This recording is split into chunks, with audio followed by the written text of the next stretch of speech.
Hello learners, আজ আমরা কমিউনিকেশনের ব্যাপারে শিখব। এই ভিডিওর উদ্দেশ্য হলো এই ভিডিওর পর আপনারা যা শিখবেন: কমিউনিকেশনকে ডিফাইন করা, কমিউনিকেশনের প্রকার, কমিউনিকেশনের 7C বোঝানো। তাহলে চলুন শুরু করা যাক। শ্রেণীকক্ষ যোগাযোগ।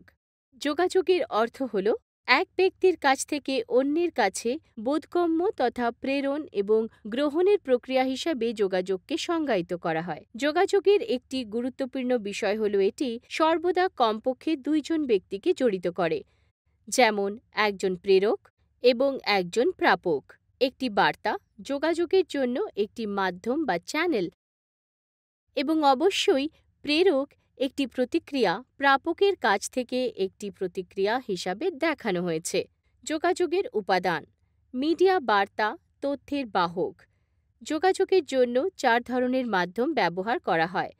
সেগুলি হল অডিও, অর্থাৎ মৌখিক যোগাযোগ হল মৌখিক ভাষা, শব্দ বা চিহ্ন।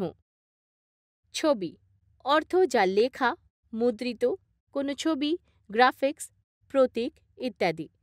অডিও ভিজুয়াল, অর্থাৎ সাউন্ড এবং ভিজুয়াল উভয়ের মাধ্যমে তথ্য দেওয়া, যেমন সিনেমা। ক্রিয়া, যেমন কি কথা না বলে হাবভাবের মাধ্যমে নিজের কথা বোঝানো, যেমন অডিও ভিজুয়াল বা টেলিভিশন। যোগাযোগের শ্রেণীবিভাগ। যোগাযোগকে শ্রেণীবদ্ধ করা যেতে পারে: একমুখী যোগাযোগ, দ্বিপক্ষিক যোগাযোগ, মৌখিক যোগাযোগ, লিখিত যোগাযোগ। ব্যক্তিগত যোগাযোগ, আন্তঃব্যক্তিক যোগাযোগ, ইন্ট্রা যোগাযোগ, গণযোগাযোগ, আনুষ্ঠানিক যোগাযোগ, অনানুষ্ঠানিক যোগাযোগ। যেমন কি চিত্র 2-তে দেখানো হয়েছে, দ্বিমুখী যোগাযোগ সাধারণত সবচেয়ে কার্যকর যোগাযোগ পদ্ধতিগুলির মধ্যে একটি। প্রশিক্ষক এবং প্রশিক্ষণার্থীর মধ্যে মিথস্ক্রিয়া শিক্ষণ এবং শেখার প্রক্রিয়ার একটি অত্যন্ত গুরুত্বপূর্ণ অংশ। এই মিথস্ক্রিয়া দ্বারা প্রশিক্ষক কার্যকর যোগাযোগের মাধ্যমে প্রশিক্ষণার্থীদের কাছে বিষয়বস্তু জানাতে সক্ষম হয়। প্রাপ্ত তথ্য প্রক্রিয়াকরণের মাধ্যমে প্রশিক্ষণার্থী মৌখিক ও কর্মক্ষমতা পরীক্ষার মাধ্যমে প্রতিক্রিয়া জানান। যেমন দেখানো হয়েছে, এর ফলে শিক্ষার্থীদের আচরণে পরিবর্তন আসে। মৌখিক যোগাযোগ। অমৌখিক যোগাযোগের বিপরীতে মৌখিক যোগাযোগের জন্য প্রত্যেকের বোঝার জন্য একটি ভাগ করা অর্থ থাকা প্রয়োজন।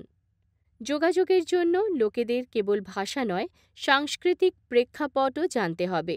তাদের যোগাযোগের সাথে জড়িত ব্যক্তিদের মধ্যে অন্তর্নিহিত সম্পর্ক এবং অন্যান্য প্রাসঙ্গিক বিবরণও জানতে হবে। মৌখিক যোগাযোগ মৌখিক বা লিখিত হতে পারে। সমস্ত মৌখিক যোগাযোগ পরিকল্পিত এবং সংগঠিত হয় না। পশু এবং পাখিরা গর্জন, ঘেউ ঘেউ, কিচিরমিচির ইত্যাদি শব্দের মাধ্যমে যোগাযোগ করে। প্রত্যেকে তার নিজস্ব ভাষা তৈরি করে, নিজস্ব অনন্য অর্থ দিয়ে। যোগাযোগকে আনুষ্ঠানিক বা অনানুষ্ঠানিক হিসাবে শ্রেণীবদ্ধ করা যেতে পারে। একটি বাক্যের অর্থ প্রসঙ্গের উপর নির্ভর করে পরিবর্তিত হতে পারে। একটি বাক্যের অর্থ আনুষ্ঠানিক এবং অনানুষ্ঠানিক প্রসঙ্গে পরিবর্তিত হয়। মৌখিক ও লিখিত যোগাযোগ। মৌখিক যোগাযোগ হল শব্দ এবং কখনো কখনো ভিজুয়াল এইডস ব্যবহার করে প্রেরক থেকে প্রাপকের কাছে তথ্য বিনিময়। আলোচনা, বক্তৃতা, উপস্থাপনা এবং মুখোমুখি মিথস্ক্রিয়া মৌখিক যোগাযোগের কিছু উদাহরণ। কার্যকর মৌখিক যোগাযোগের জন্য আমাদের স্পষ্টতা, সংক্ষিপ্ততা, কয়েকটি শব্দ ব্যবহার করে এবং নির্ভুলতা প্রয়োজন। মৌখিক যোগাযোগের সুবিধা: এটি একটি দ্রুত এবং সহজবোধ্য পদ্ধতি। প্রশংসা বা সমালোচনা, তাৎক্ষণিক প্রতিক্রিয়া। এই যোগাযোগের সাথে একটি সমস্যা হল যে এটি ডকুমেন্টারি প্রমাণের জন্য ব্যবহার করা যাবে না। প্রেরক থেকে প্রাপকের কাছে লিখিত এবং নথিভুক্ত যে কোনো ধরনের যোগাযোগকে লিখিত যোগাযোগ বলা হয়। চিঠিপত্র, মেমো, একাডেমিক গবেষণাপত্র, প্রতিবেদন, সংবাদপত্র ইত্যাদি লিখিত যোগাযোগের কিছু উদাহরণ।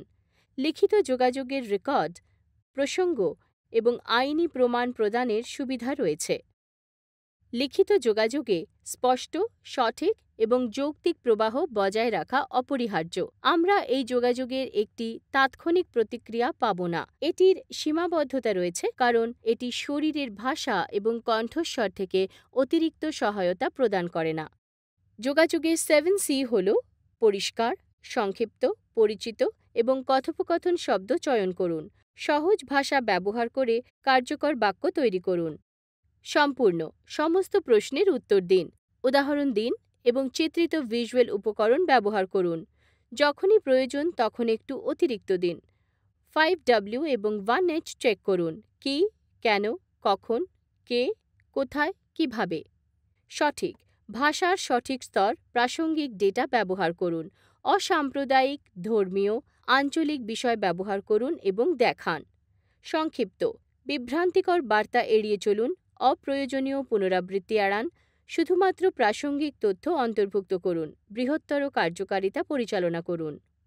ভদ্র হন, সৎ থাকুন, কৃতজ্ঞ হন, কৌশলী এবং কৃতজ্ঞ হন। অন্যদের আঘাত করবেন এমন বিরক্তিকর শব্দগুলি ত্যাগ করুন। কংক্রিট, নির্দিষ্ট তথ্য এবং পরিসংখ্যান ব্যবহার করুন। মৌখিক যোগাযোগে ক্রিয়াপদ রাখুন। ইমেজ সৃষ্টি শব্দটি নির্বাচন করুন। মঞ্জুর করুন এবং যখনই প্রয়োজন ক্ষমা প্রার্থনা করুন। আর্টিকুলেট, প্রশিক্ষণার্থীর দৃষ্টিভঙ্গি স্বীকার করতে নির্দ্বিধায় এবং স্পষ্টভাবে কথা বলুন। আসুন তাড়াতাড়ি দেখে নিই এতক্ষণে আমরা কী শিখেছি। যোগাযোগের মধ্যে বিভিন্ন মাধ্যমের মাধ্যমে একজন প্রেরক এবং একজন প্রাপকের মধ্যে তথ্য পাঠানো এবং গ্রহণ করা জড়িত। প্রকারের মধ্যে একমুখী, দ্বিমুখী, মৌখিক, অমৌখিক এবং আরও অনেক কিছু অন্তর্ভুক্ত। মৌখিক যোগাযোগ, মৌখিক বা লিখিত যাই হোক না কেন, ভাগ করা অর্থ প্রয়োজন। মৌখিক যোগাযোগ দ্রুত এবং সরাসরি, যখন লিখিত যোগাযোগ রেকর্ড করে এবং প্রসঙ্গ প্রদান করে।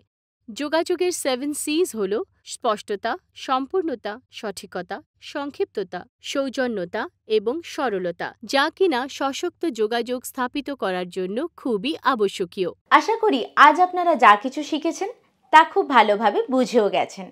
তাহলে দেখা হচ্ছে পরের একটি রোমাঞ্চকর ভিডিও নিয়ে। ততক্ষণের জন্য ধন্যবাদ এবং বিদায়।